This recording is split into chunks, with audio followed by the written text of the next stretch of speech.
Welcome to Secrets Unlocked. If you enjoy intimate confessions and forbidden stories, check the private archive linked in the description. Subscribe, settle in, and enjoy the story. Justine stared out of the window of her 10th-story condo, overlooking the vast expanse of the city of Chicago. Summer had finally come to her beautiful city, and she smiled as she took a long swig of Diet Coke. Another week was about to begin, along with summer session, where she would be teaching an introductory poetry class for the first time at one of the city's junior colleges. She was anxious to see what it would be like to teach adults, as her regular gig was teaching freshman and sophomore English for a Chicago public high school. Although she loved her job and all its ups and downs, it would be refreshing to be among people who were paying for their education and truly wanted to be there as opposed to disgruntled teenagers who were there as a requirement by law. She polished off her beverage and gave herself one last parting glance. Her dressy black capri pants had been paired off nicely with a flowy white shirt that had a kitschy little sash that tied in the back. She smoothed her auburn-highlighted dark brown hair as she slipped gracefully into new open-toed black sandals. Grabbing her school bag, she reached to pet her cat Thistle and bounded out the door. She tried to ignore the anxious flutter of her heart as the L train squealed around its tracks and into the heart of the city. She took a deep breath and entered the building. "Here I go," she thought. "This is Mr. Flynn's office, Ms. Kendall," the quiet secretary said as Justine found the English department.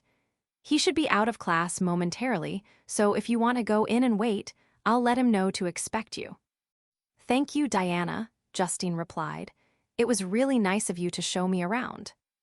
Justine sat down in a comfortable leather chair in Alexander Flynn's office. Mr. Flynn was an instructor at Chicago Community, as well as the English department head. He had interviewed her in early spring when she had noticed the position had opened. The office was cozy and reflective of the man who would be her boss for the next 8 weeks. Besides an obvious love for literature and writing, various sports memorabilia adorned the walls, including pennants for the Bears, the Blackhawks, and the White Sox. She smiled as she saw a photo on his desk of what must be his children, a young girl and boy who looked to be about 7 or 8 at the time.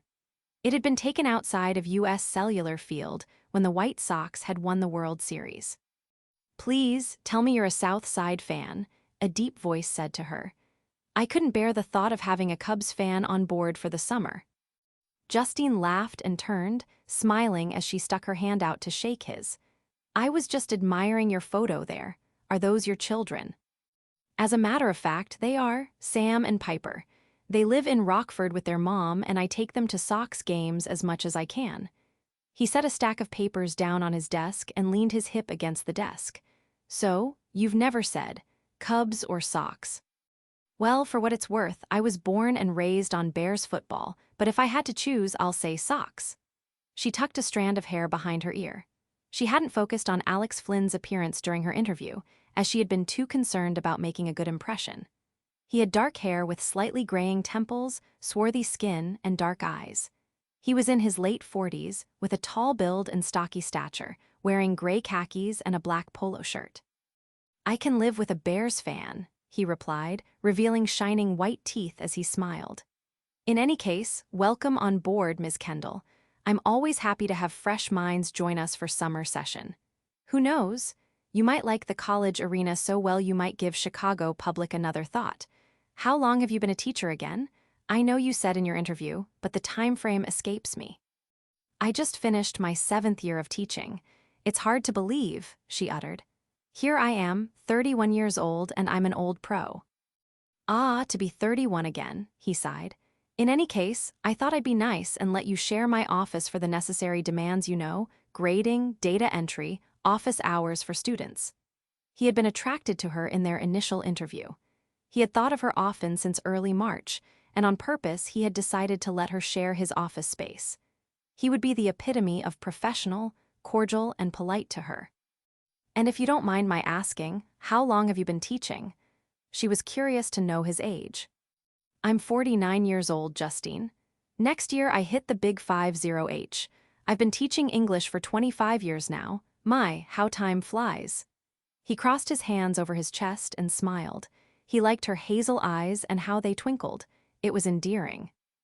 Justine thought to herself that it was going to be a challenge to remain professional, especially since they would be sharing an enclosed space when there were breaks between their schedules. He mentioned his children's mom lived in Rockford. That obviously meant he was divorced, but was he otherwise involved? She made a quick glimpse to his left hand, which remained ringless. She was intrigued by him, and it was hard to deny there was a strong attraction between them. Well, go ahead and make yourself at home here in my our office. Here's a key. I just ask that you keep it locked up when you're not in here. He dangled the key in front of her. As she went to grab it, he playfully tugged it away. She looked up at him and he winked. He placed the key in her palm.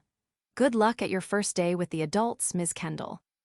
When she was sure he was far away, she grabbed her cell phone out of her purse and made a call to her best friend Todd. She pictured his tall, lanky form curled up in bed at this early hour.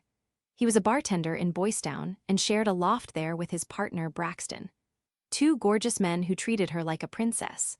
The problem for her and every other red-blooded female in Chicago, they were in love with each other. Life was sometimes just not fair. I was just having a dream I was sipping sangria with you and David Duchovny at Emilio's, Todd's smooth tenor uttered sleepily. This better be good, Ms. Justine. I'm in lust with the department head, she sighed, sitting down at the desk that had been put up just for her. Tall, handsome, we're talking some kind of Southern European breed mixed with Irish. 49, probably divorced. He uttered cautiously. Sounds delightful, but do be careful, lovey. It's best not to mix business with pleasure. It's always nice to look, though.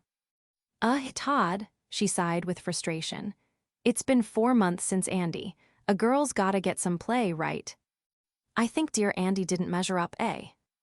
Justine rolled her eyes and laughed, knowing there was no love lost between her best friend and ex-boyfriend. I need to go, sweetie, but I'll talk to you later, she said swiftly as she glanced at the time. Cocktails Friday with Brax and me. Bring Delilah and Simone, he said before telling her his usual parting, I love you, and kiss. She turned off her cell phone and sighed, glancing at the clock. She had to swing by Diana's desk to pick up her copies of her class syllabus and the first day's homework assignment. Smiling as she thought of the secretary who so generously offered to make her copies, she made a mental note to bring her some coffee and donuts sometime. She liked to make people happy. Her class was a well-received one as she glanced down the roster. Although 25 was a rather hefty number, she liked the initial class discussion she'd brought forth on a very simple poem by Robert Frost. The age range was anywhere from 19 to 50. It would be interesting to hear various generations' ideas and see what their talents were in composing poems. Later on, as she typed away on her personal laptop, she heard the door crack open. Mr. Flynn stepped in quietly and closed the door behind him. She felt her pulse begin to race a little as she tried to appear calm and collected. Well, inquiring minds would love to know, Ms. Kendall, he uttered as he sat down in the chair across from her desk. How did your first class go with the big kids? Please, she smiled. Call me Justine, and it was a great class this morning. After the initial introductions and beginning of the session banter like attendance and policies, we had a great discussion on some Frost poems. Very well, Justine, he replied, a lazy grin spreading across his face. I'd love to come observe sometime. That is, of course, unless it would make you nervous. I'd love to hear you lead a discussion, maybe even join in on one. You're welcome to join me anytime, she replied smoothly, then remembered professionalism. She cleared her throat and sat up properly. Well, I'm about to let you get back to enjoying the solitude of your office in just a few minutes here. After I send this email, I'm done for the day. Oh, it's no problem, Justine, he said gently. After a few moments of silence as he worked away on his own laptop, she packed up and stood, smoothing her shirt carefully and nervously. I'll see you Wednesday. Wednesday it is, he replied as his phone rang. He watched her leave. Despite the circumstances, he hoped to get closer to her before the summer session ended. I'll see you Wednesday, Diana, Justine said, as she stopped once more at the secretary's desk. Thanks again for helping me out this morning, I really appreciate it. No problem, Justine, she replied. Justine, look out. As Justine turned to walk down the hall to the elevator, she ran right into a man carrying a stack of papers in one hand and a bottle of pop in the other. He clumsily dropped the papers and spilled some of his pop on his red polo shirt. Oh no, Justine said sadly. I'm so sorry, really I am, I had no clue. It's okay, really, the man replied. She sensed his underlying aggravation, but he tried his hardest not to show it. It's Monday. Of course everyone's computer went to hell over the weekend and yours truly gets to fix it. Being an IT guy sucks sometime, but who's complaining? Not you, she said jokingly as she bent and helped him pick up the papers. When she stood and neatly placed her pile on Diana's desk, she pulled some tissues out of her bag so he could wipe the pop from his shirt. He gladly took them and began to blot the best he could. You blot like a pro. I'm perpetually spilling, I ought to be a pro. Way to go, Rob. Way to embarrass yourself yet again in front of a pretty girl. No wonder you're single. I'm Justine Kendall, by the way, she said softly as she held out her hand. She couldn't help but giggle when he reached out his hand with tissue in it. He laughed awkwardly, stuck the tissue into his pants pocket, and shook her hand properly. Rob Gleason, he said shyly. Resident IT guy, if you ever have trouble with your computer, just give me a call. She smiled up at him. What a sweet guy. He was tall with tousled brown hair and blue eyes that shyly met her own. Unlike Alex Flynn, he was totally unaware of the fact that he was handsome. With a few days' worth of stubble, there was something endearing about his rugged features. I'm teaching a poetry class for summer, she explained. He shuffled his feet awkwardly as Diana stifled a little giggle. I guess I'll be on my way. Nice meeting you, Rob. Hope to see you around sometime. Rob watched her go and blushed profusely as Diana eyed him knowingly. So, I guess I'll be seeing you a lot more often in the English department now, huh? Just a little FYI, she'll be here every Monday, Wednesday, and Friday mornings. Sheesh, he stammered, shifting his weight from his left to right foot. I dunno what you're talking about. He smiled and walked away, this time with a little lilt in his gait. It would appear as though a pretty girl had noticed him. Who knew what potential that could have, he wondered. Friday had arrived and her first of 8 weeks were now complete. Tension was thick in Alex Flynn's office. As she packed up her things to head out for the day, Alex leaned back in his chair and looked toward her. He appreciated the casual purple knit dress she wore that day. It reached the top of her knees, and she wore black sandals. So, you got big plans for the weekend? She asked as she delayed having to leave. He didn't seem to be too enthralled in his work at the moment. In fact, it would seem he was looking at her. She had kept her back to him as she packed up, but when she turned around, he was facing her. I've got Sox tickets for Saturday, and Sunday is pretty much my lazy day. Gonna catch up on some reading, he said gently.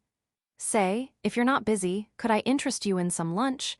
I was thinking about hitting Navy Pier. There's several places there to eat. You know, I know you have your laptop, so you could just leave your things here if you'd like.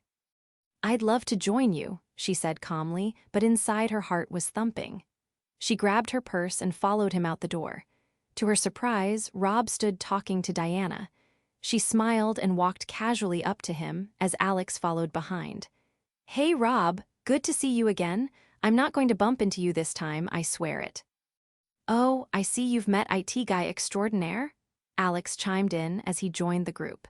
He slowly put his hand on Justine's shoulder in a way that made Rob's heart fall a little. He tried to ignore it. How's it going, man? Rob said quietly. Good seeing you again, Justine. I guess I've got some work to do back in my office. I was just checking on some hot spots up here. Justine watched him walk off and he seemed almost deflated. She wanted to talk to him, but Alex urged her onward. Diana, we're headed off to grab some lunch. If you could just send out those flyers to the department, I'd really appreciate it. I'll see you around. He hailed a taxi and opened the door for her as a proper gentleman should. Expertly, he directed the cabbie where they were headed, and he sat back onto the leather of the back seat. So you never said what your weekend plans would entail, he asked as he turned toward her. She smelled his cologne. It had been a long time since she had felt this whirling sensation of attraction. She looked at his dark brown eyes. "Cocktails tonight with some friends on Halsted," she said gently. "Tomorrow I'll do some lesson plans, and Sunday is kind of up in the air." "Boystown, eh?" He laughed gently. "I guess going to the gay bars is the place to find hot chicks. I had a friend once who pretended to be gay. He ended up hooking up whenever he did it. I guess I shouldn't be telling you the tricks." "Oh, I'm sure I've run into that kind before," she replied. "I guess a man's gotta do, huh?" She laughed nervously and then felt like a silly teenager. "And here we are," he announced. He handed the guy a 20 and guided her to the entrance. The pier was packed as normal. He put on his sunglasses, looking sharp in form-fitting jeans and a light blue button-down shirt that he'd left untucked. Justine saw various women checking him out, some not so shyly. She wondered if he saw and guessed that he did. "I need a drink." "Come on, Justine. Follow me and I'll buy you a drink." A gentle breeze caressed them as they headed into the hubbub of the jaunty tourist site. She breathed in the scent of Lake Michigan and roasted almonds as the near to stand selling the delicious treats. When Alex handed her the cool drink, it refreshed her.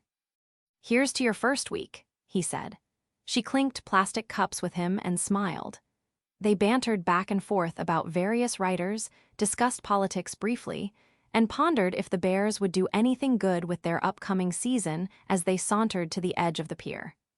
The lake was peaceful as Justine realized. She just consumed the entire drink on an empty stomach. "I'm a little tipsy," she said softly as Alex turned to her and laughed.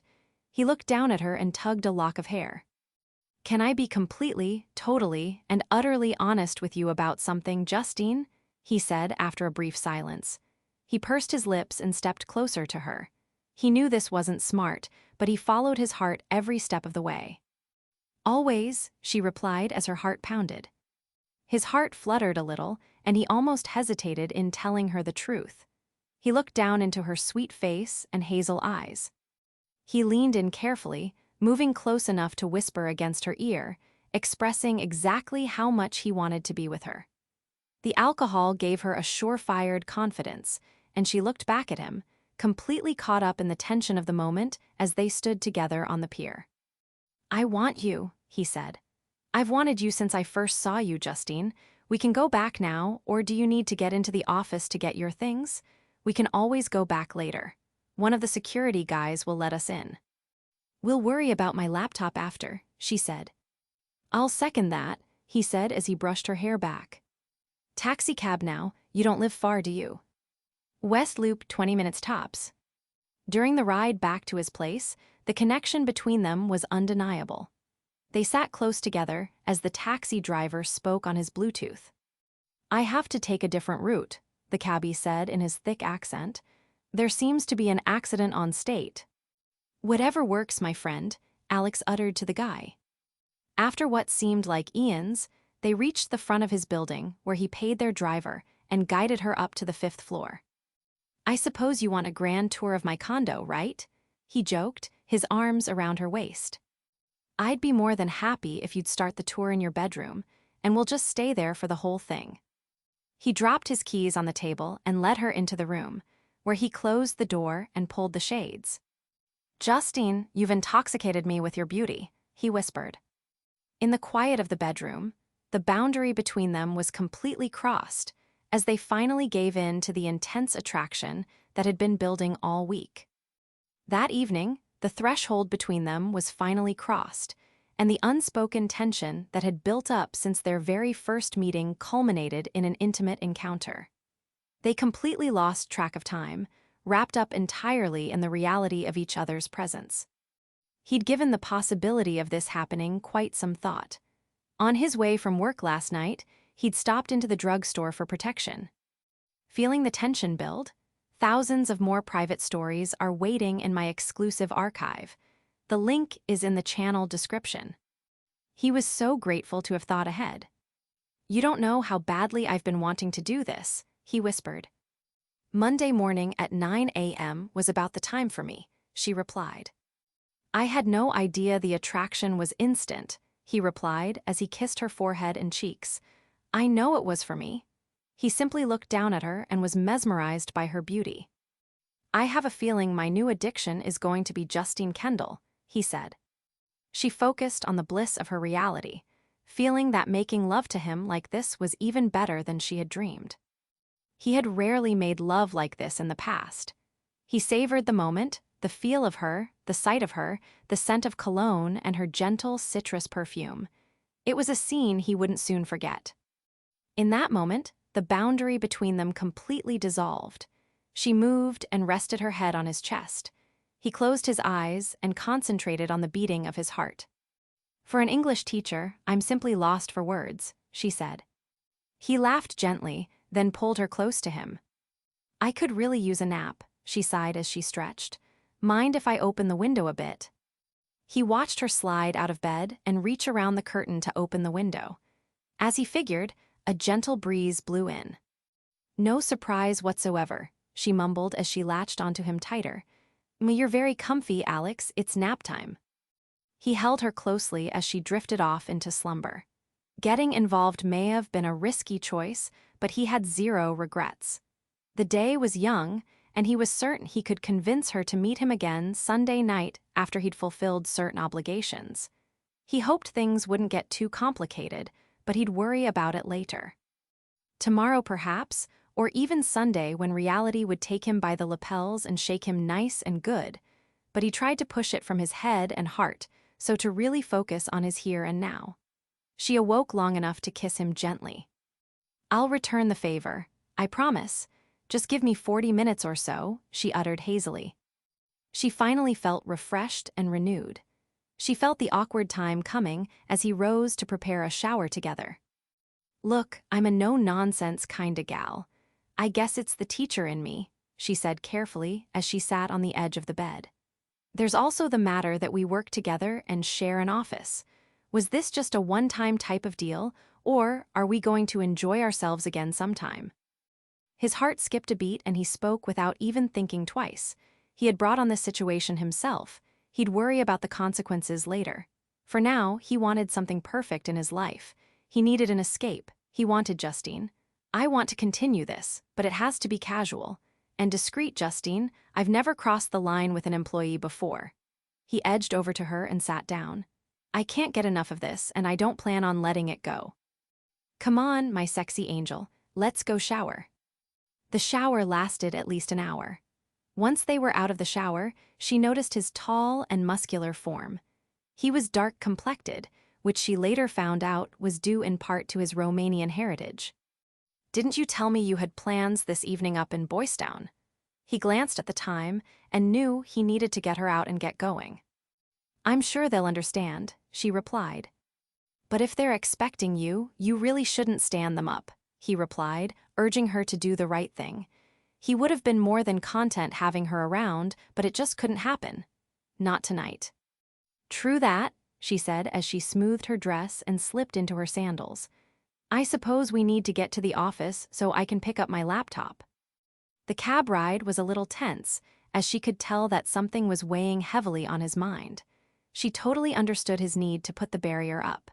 This wasn't a relationship, and the truth of the matter existed that they really didn't know each other all that well. She'd had casual flings before, and she'd experienced the awkward mornings after. She had to work with this man, so she played the role she needed to do. There was no harm in their situation, as long as she didn't get too emotionally involved. It was after 6 p.m., so he had to alert the security guard Dino to escort them inside to the elevator. "We just need to run up to the office real quick. Ms. Kendall needs to pick up a few items she left behind from this afternoon." "No worries, Mr. Flynn," he replied as the trio walked to the elevator. "You know I'm always here to help you out when needed." Alex grinned and stepped in the elevator after Justine. They rode up in silence, and Justine pretended not to be concerned.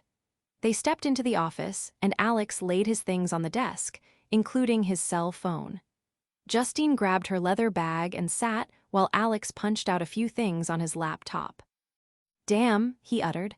"I need to get into Harry Shalm's office real quick. Look, sweetheart, sit tight for a few minutes, okay? I'll be right back." He kissed her forehead gently and disappeared.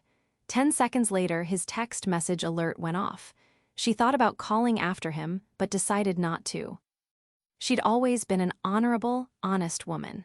She kept secrets, rarely if ever gossiped, and considered herself to be an overall decent human being. With all of her might, she tried to ward off the urge to read the text, but she was weakened by her curiosity about this man she'd just been with not even 90 minutes ago. I miss you, sexy. Where have you been today? Please call me soon. Zoxo Evie. Evie, she wondered. She had no claims, no attachments to this man, but she had way too much self-respect for herself to be on anyone's list of possible hookups. She found a post-it and scribbled her goodbyes to him, then grabbed her bag and exited his office quickly. She pressed the button to go down, and luckily, the elevator opened shortly thereafter. A man looked up at her and grinned. It took her a moment, but then realized it was none other than Rob Gleason. Justine, what are you doing here so late? She smiled widely and was genuinely happy to see him. He had gotten his hair cut, but a little stubble graced the surface of his face. She was taken aback by just how handsome he really was. His blue eyes were deep and kind, and she felt a positive vibe from him. Oh, I forgot a few things in the office. Luckily, I've made some connections to get in after hours, she said sweetly, smiling up at him. Yeah, he said shyly, nodding his head and scratching his chin. I hear ya. I had to stay a little late this evening to finish up a few projects. Are you, you got big plans this evening? They headed out into the busy sidewalks of downtown Chicago.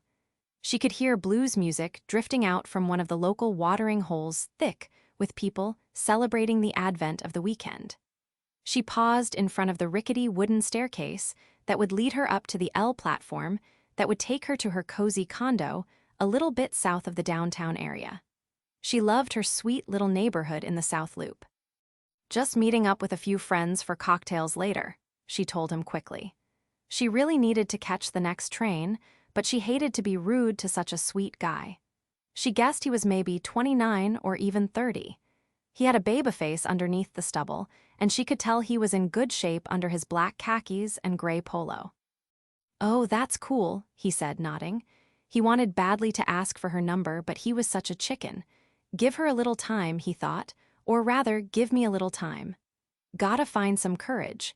She also looked urgent to get going, so he cleared his throat and made way to exit. Hey, I'll see you around next week sometime, okay? Definitely, she replied as she made her way up to the L platform. She swiped her pass and just barely made it onto the already crowded car. Her cell rang a number she didn't recognize. Justine speaking, she said above the din in the car. Why did you leave me, Alex? He sounded offended. She decided not to mention the little intrusion of privacy she'd made. The whole matter was changed now. She'd have to do a little groundwork to find out who Evie was. I had to rush, Alex. Todd and Braxton need me up to their place quicker than they'd planned, and I didn't know how long you'd be.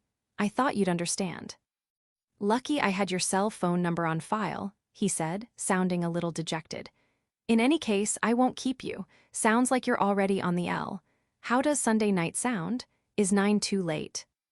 She shook her head and closed her eyes, wanting more than anything to say no, at least until she'd had a chance to find out he didn't have a serious girlfriend somewhere out there.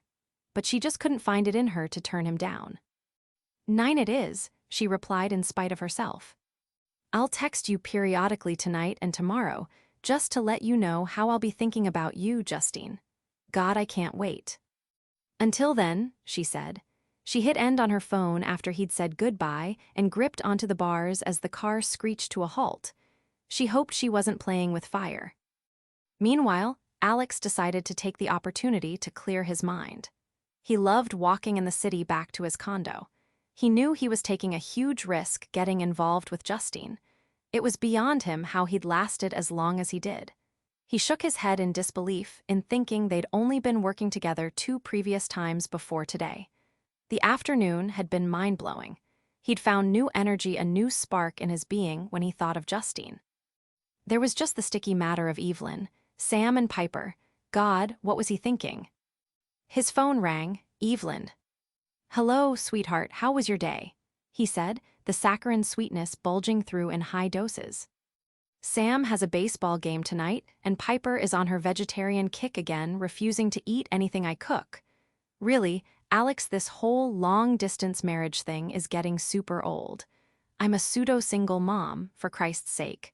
What time do you plan on heading out of the city? It's already going on 7. He thought of his sweet angel in the South Loop and longed to run sprint to her arms. His wife, his children, even his dog Ozzy. He loved them all and felt the obligation to them. He yearned for more, so much more. He hung his head and sighed, pulling the phone away so that his wife could hear him. He would have to practice the happy face and voice on his way up north to Rockford. Just gotta throw the bags into the truck, and I'll be on my way. Well, getting here sooner than later is much appreciated. Sam, get your cleats and let's go. Okay, Alex, I have to run. Just an FYI, I went shopping today. I think you'll enjoy it. I'm sure I will, he said with little enthusiasm. Tell Sam I said good luck. Bye for now. He shut his phone and tossed it with frustration down on his bed. He lay down and could still recall their earlier encounter. Sunday would be here before he knew it. Until then, it was time to play the role he needed to play. I hope you enjoyed this story. More intimate confessions are waiting in the private archive linked in the description. Subscribe for the next story.